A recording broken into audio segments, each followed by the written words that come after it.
morning and welcome to an all-new Eye of the Tiger. I'm Rachel Barber. And I'm Nick Chang.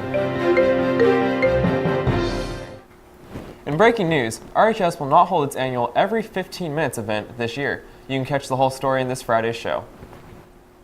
The Roseville Joint Union High School District is making progress on proposed changes to the district grading policy.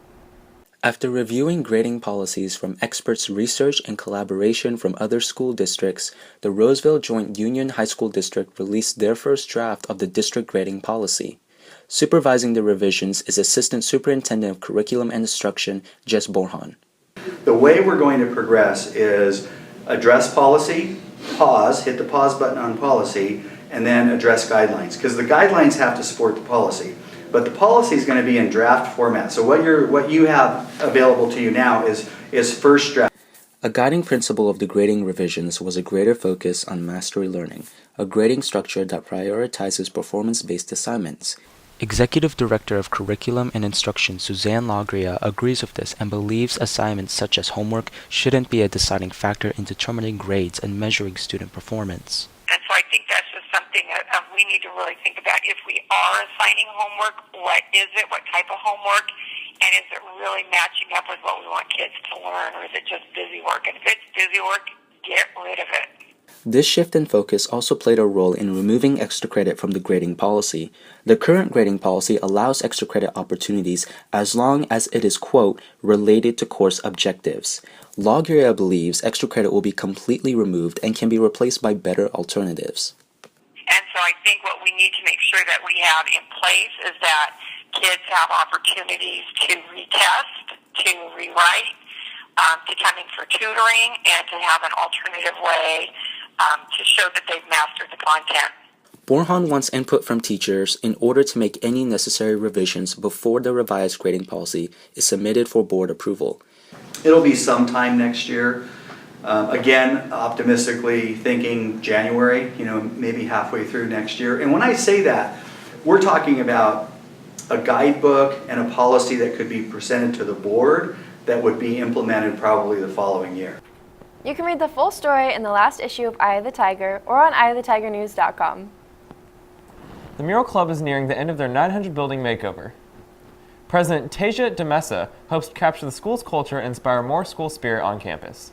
So basically the purpose of the mural was just to kind of get a more sense of the community and what's around the areas, and kind of just take the community, or take the student body and the student life and what we do here at the school, and just kind of display it. So what we did was kind of include scenes from all these classes, and then incorporate it under a landscape with tiger lilies, obviously to introduce that school spirit. Basically, what we aim to do for the mural is kind of make it a nicer space, I guess, because the hall itself was kind of dingy and dirty, and we wanted to make a mural that kind of made the environment a little more cheery, joyful. The Academic Merit Awards will be held this Thursday at 6 p.m. in the Patty Baker Theater.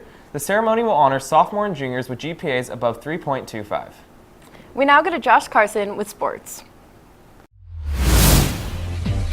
Good morning and welcome to this week's edition of VOTSN. I'm Josh Carson. This upcoming Friday and Saturday, the varsity boys swim team will compete in the CVC League Championship meet at Whitney High School. Coming into the finals, the team is currently 5-2 and believes that they can win multiple events with their experienced juniors. Keegan Ness has the story. The boys varsity swim team has many key components, including two-year varsity swimmer Eric Metzler, who helped break the 400 freestyle relay record in the spring of 2015, which included former RHS swimmers Josh McCowan, Kevin Gard, and Adam Botnet.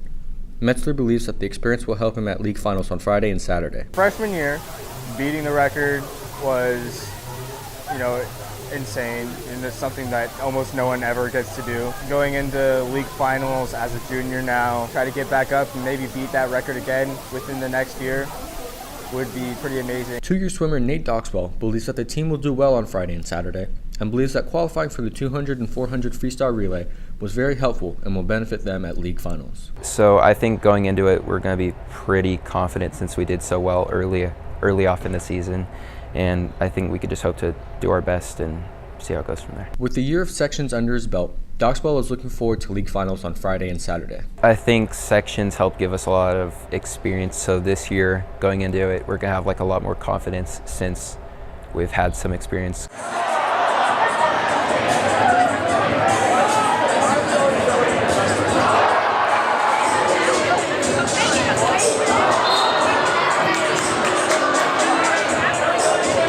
Transitioning now to the spring sports rally, which took place last Friday, the seniors and freshmen took on the sophomores and juniors in a full-court basketball game, grabbing the W over them with a lot of jumpers. 3 sport athletes, first and second team All-CVC athletes, and league MVP winners were honored on the video board. Sophomore Adeline Panasiuk speed-painted a tiger.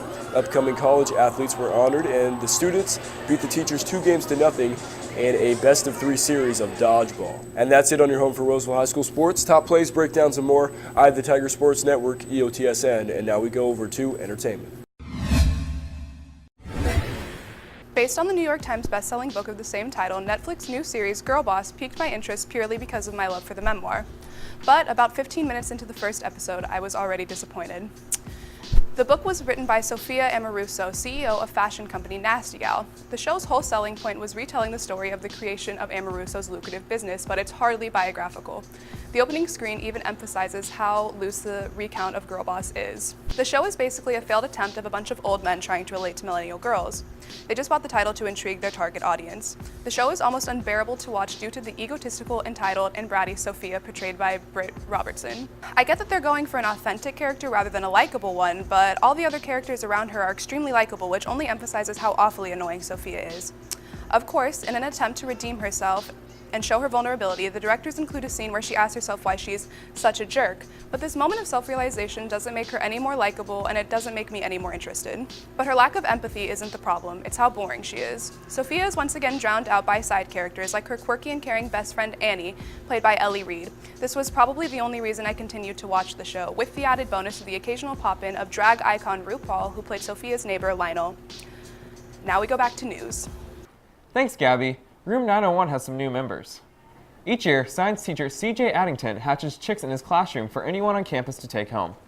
It seems to be overwhelmingly popular. I mean, kids love them, they're cute. You can like play with them and let them walk around in your desk. And then once they're older and have some feathers on them, I just adopt them out. I let kids take them home. And every year I get families in Roseville that adopt all my chickens. The chicks will be ready to find their new homes this Friday. That's it for us today on Eye of the Tiger. And remember, we're always on EyeTheTigerNews.com. See you next time.